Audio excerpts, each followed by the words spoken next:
அவங்க தான் சொன்னாங்க, கீழே விழுந்த உடனே இது எல்லாத்துக்குமே அங்கே இருக்கிற சர்வெண்ட்லேருந்து எல்லாத்துக்குமே தெரியும். ஆனால் யாரும் வந்து அவங்கள ஹெல்ப் பண்ணலை. அவங்களுக்கு அது ஒரு ரொம்ப பெரிய கஷ்டம். என்னை யாரும் வந்து ஹெல்ப் பண்ணல, என்னை யாரும் இது பண்ணல. அப்போது இவங்க வந்து ஹார்ட் அட்டாக் வர மாதிரி ஒரு இன்ஜெக்ஷன் போட்டிருக்காங்க.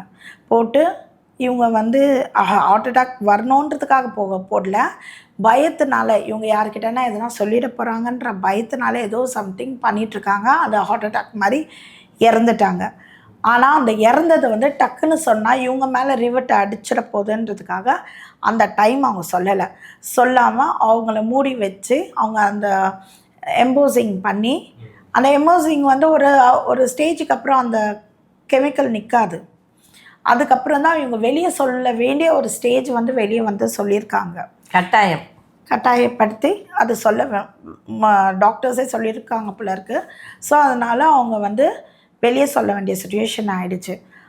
இன்னொன்று வந்து அது ஒரு கட்சிக்கு என்ன சொல்கிறது, அவங்க நினச்சிருக்கலாம், அவங்க அடுத்த இதுவும் வந்து இவங்களே இருக்கலாம்ன்றது கூட நினச்சிருக்கலாம். அது என்னோடய யூகம். யார் அவங்க? யார் அவங்க?